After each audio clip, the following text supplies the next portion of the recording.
तीनों बार भारत की सैन्य शक्ति ने पाकिस्तान को धूल चटा दी है।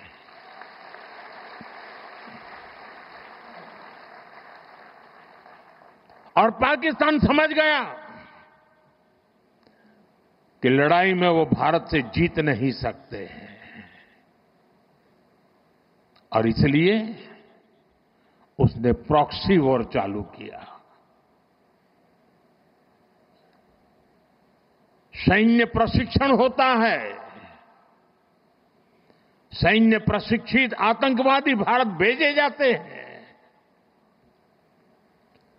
और निर्दोष निहत्थे लोग कोई यात्रा करने गया है, कोई बस में जा रहा है, कोई होटल में बैठा है, कोई टूरिस्ट बन के जा रहा है, जहां मौका मिला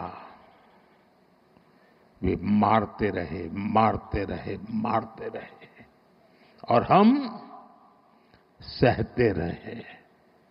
आप मुझे बताइए, क्या ये अब सहना चाहिए? क्या गोली का जवाब गोले से देना चाहिए? ईंट का जवाब पत्थर से देना चाहिए? ये कांटे को जल मुर्द से उखाड़ देना चाहिए?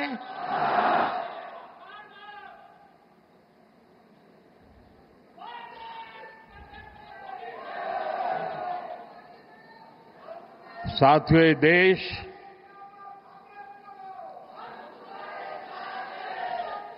उस महान सांस्कृतिक परंपरा को लेकर के चला है, वसुधैव कुटुंबकम। ये हमारे संस्कार है, ये हमारा चरित्र है, सदियों से हमने इसे जिया है। हम पूरे विश्व को एक परिवार मानते हैं। हम अपने पड़ोसियों का भी सुख चाहते हैं,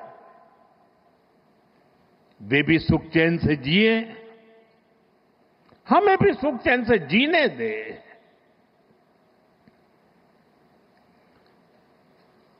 ये हमारा हजारों साल से चिंतन रहा है। लेकिन जब बार बार हमारे सामर्थ्य को ललकारा जाए तो ये देश वीरों की भी भूमि है।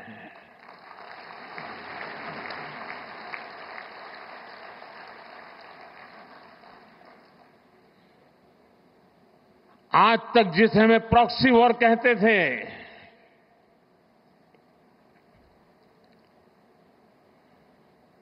6 मई के बाद जो दृश्य देखे गए, उसके बाद हम इसे प्रॉक्सी वॉर कहने की गलती नहीं कर सकते हैं। और इसका कारण है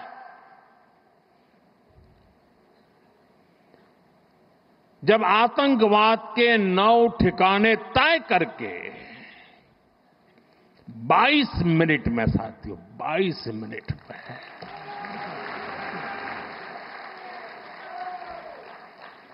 उनको ध्वस्त कर दिया।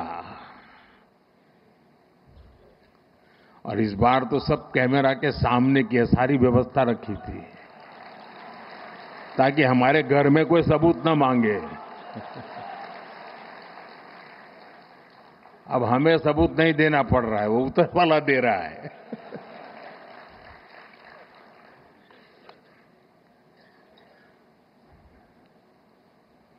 और मैं इसलिए कहता हूं अब ये प्रॉक्सी वॉर नहीं कह सकते इसको, क्योंकि जो आतंकवादियों के जनाजे निकले 6 मई के बाद, जिनका कत्ल हुआ, उस जनाजे को स्टेट ऑनर दिया गया पाकिस्तान में। उनके कॉफिन पे पाकिस्तान के झंडे लगाए गए, उनकी सेना ने उनको सैल्यूट दी। ये सिद्ध करता है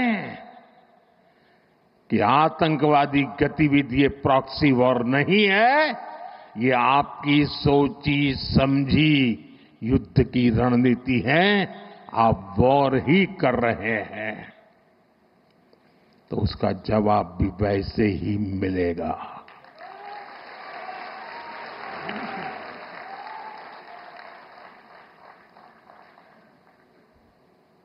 हम अपने काम में लगे थे, प्रगति के राह पर चले थे।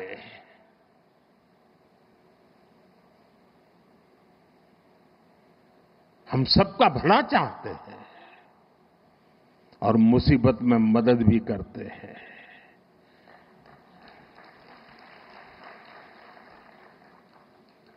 लेकिन बदले में खून की नदियां बहती है।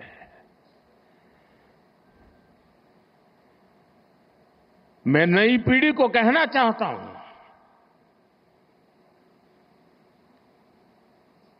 देश को कैसे बर्बाद किया गया है। 1960 में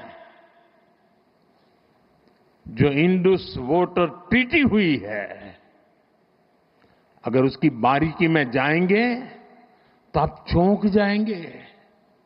यहां तक तय हुआ है उसमें कि जो जम्मू कश्मीर की अन्य नदियों पर डैम बने हैं, उन डैम का सफाई का काम नहीं किया जाएगा, डिसिल्टिंग नहीं किया जाएगा, सफाई के लिए जो नीचे की तरफ गेट है वो नहीं खोले जाएंगे। 60 साल तक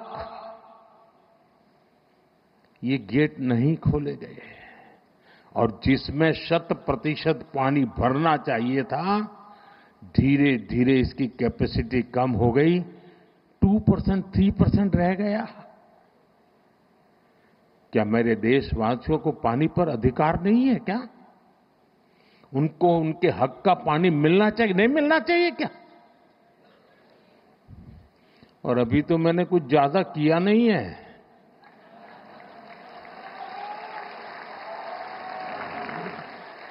अभी तो हमने कहा है कि हमने इसको एबेंस में रखा है, वहां पसीना छूट रहा है। और हमने डैम थोड़े खोल करके सफाई शुरू की,